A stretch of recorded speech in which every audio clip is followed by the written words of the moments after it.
السلام علیکم ورحمۃ اللہ وبرکاتہ۔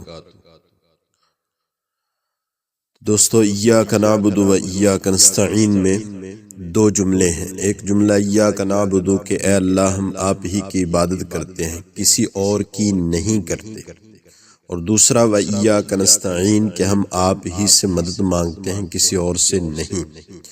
جہاں تک پہلے جملے کا تعلق ہے ایاک نعبد، یہ عقیدہ توحید کا لازمی تقاضا ہے۔ جب آپ نے یہ کلمہ پڑھ لیا اشہد ان لا الہ الا اللہ، یعنی کائنات میں اللہ کے سوا کوئی معبود نہیں، تو پھر عبادت بھی صرف اللہ ہی کی ہوگی، اللہ کے سوا کسی کی نہیں ہوگی۔ اسی لیے صرف اتنا ہی نہیں کہ عبادت اللہ کے سوا کسی اور کی جائز نہیں، شرک ہے، بلکہ وہ سارے اعمال جن میں عبادت کا کوئی پہلو ہوتا ہے، یا عبادت کا کوئی طریقہ ہوتا ہے، یا عبادت کے مشابہ کوئی کام ہوتا ہے، وہ بھی اللہ کے سوا کسی اور کے لیے جائز نہیں۔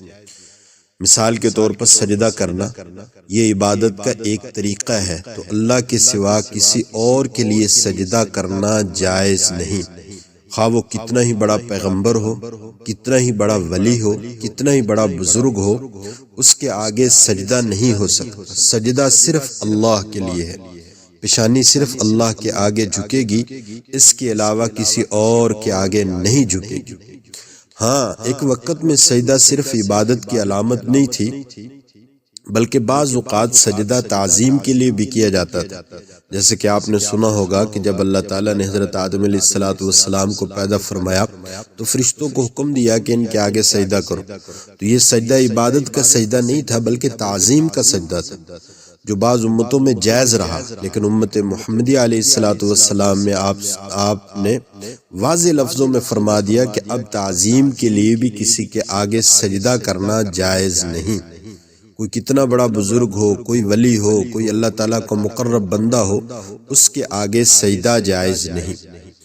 لہذا ہمارے علاقوں میں دوستو جو طریقہ چلا ہوا ہے کہ بسا اوقات لوگ قبروں کے آگے سجدہ کرتے ہیں، تو قبروں کو سجدہ کرنے کا عمل ایاک نعبد والی آیت کے بالکل خلاف اور منافی ہے۔ اللہ بچائے، شرک کے قریب پہنچانے والی چیز ہے کہ کسی کو سجدہ کیا جائے۔ دیکھو ہمارے یہاں اولیاء اللہ کے مزارات ہیں، وہاں پر لوگ جا کر سجدہ کر رہے ہیں۔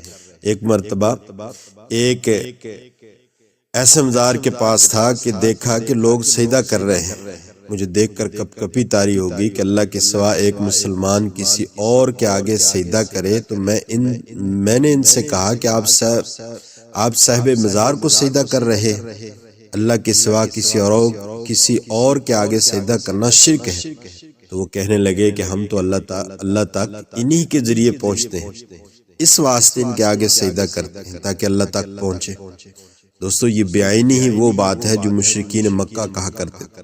مکہ کے مشرکین کا اللہ پاک نے قرآن کریم میں ذکر فرمایا ہے کہ جب وہ بتوں کے آگے سجدہ کرتے تھے تو ان سے پوچھا جاتا کہ تم یہ کیوں کرتے ہو، تو وہ کہا کرتے تھے ما نعبدہم الا لیقربونا الی اللہ زلفی، یعنی ہم ان کی عبادت اس لیے کرتے ہیں تاکہ یہ ہمیں اللہ کے نزدیک کر دے۔ وہی بات جو آج مسلمان بھی کہہ رہے ہیں۔ اللہ بچائے، اللہ تعالیٰ ہر مسلمان کو اس سے محفوظ رکھے، آمین۔ یہ پیشانی اللہ نے صرف اپنے لیے بنائی ہے، یہ کسی اور کے آگے ٹک نہیں سکتی، یہ اللہ تبارک و تعالیٰ کے آگے جھکے گی، کسی اور کے آگے نہیں جھکے گی۔ اس طرح بعض اور عبادت کے طریقے ہیں، مثلا طواف ہے، یہ سوائے اللہ جل جلالہ کے گھر کے کسی اور جگہ کا طواف جائز نہیں، یہاں تک کہ روضہ اقدس کا طواف بھی جائز نہیں۔ اللہ کے گھر کے طواف کا اللہ نے حکم دیا ہے، کسی مقبرہ پر، کسی مزار پر طواف اور کسی بھی چیز کا طواف جائز نہیں۔ طواف اللہ تعالیٰ کی عبادت ہے، اللہ کے سوا غیر اللہ کی عبادت جائز نہیں۔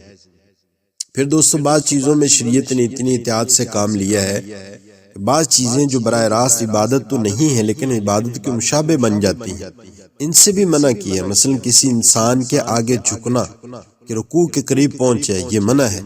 بعض لوگ کسی بزرگ کی تعظیم کرنے کے لیے یا ان کے ہاتھ چومنے کی خاطر اتنا جھک جاتے ہیں کہ وہ رکوع کے قریب ہو جاتے ہیں، یہ بھی جائز نہیں دوست، اس لیے کہ یہ مشابہت پیدا ہو رہی ہے غیر اللہ کی عبادت کی۔ اس لیے اتنا نہ جھکو کہ غیر اللہ کے سامنے رکوع کے قریب پہنچو۔ ایک حدیث میں رسول کریم صلی اللہ علیہ وسلم نے ارشاد فرمایا کہ کوئی ایسا طریقہ جس میں ایک آدمی خود تو بیٹھا ہوا ہو اور دوسرے لوگ اس کے آگے ہاتھ باندھے ہوئے کھڑے ہوں، اس سے نبی کریم صلی اللہ علیہ وسلم نے منع فرمایا۔ یہ قیصر و کسریٰ اور دوسرے بادشاہوں کی رسم تھی کہ جب وہ کرسی پر بیٹھتے تھے تو وہ خود تو بیٹھے ہوئے ہوتے تھے اور لوگ ان کے سامنے صف باندھے کھڑے ہوتے تھے، اور اگر ہاتھ باندھے ہوئے ہیں تو وہ عبادت کے اور زیادہ قریب پہنچ گئے۔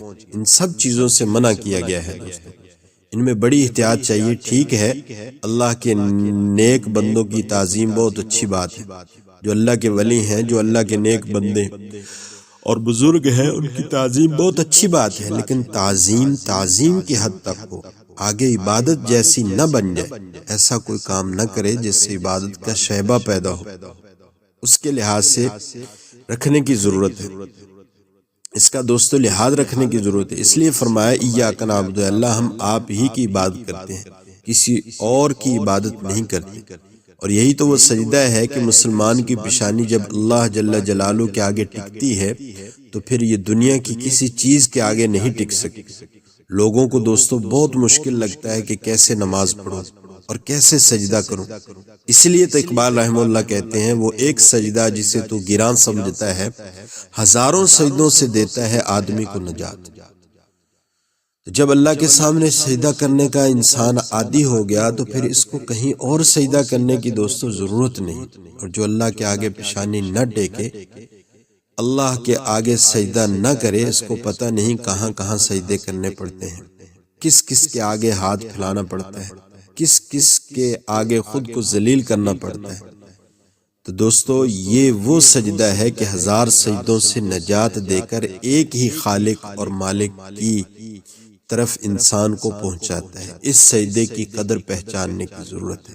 تو دوستو اللہ تعالی ہمیں اپنی سامنے جھکنے اور اپنے سامنے سجدہ ریز اور اپنی پیشانی کو اپنے سامنے ٹیکنے کی توفیق عطا فرمائے، اپنے سوا کسی کے سامنے یہ پیشانی دوستو نہ لگے۔ اللہ تعالیٰ مجھے آپ کو عمل کرنے کی توفیق عطا فرمائے۔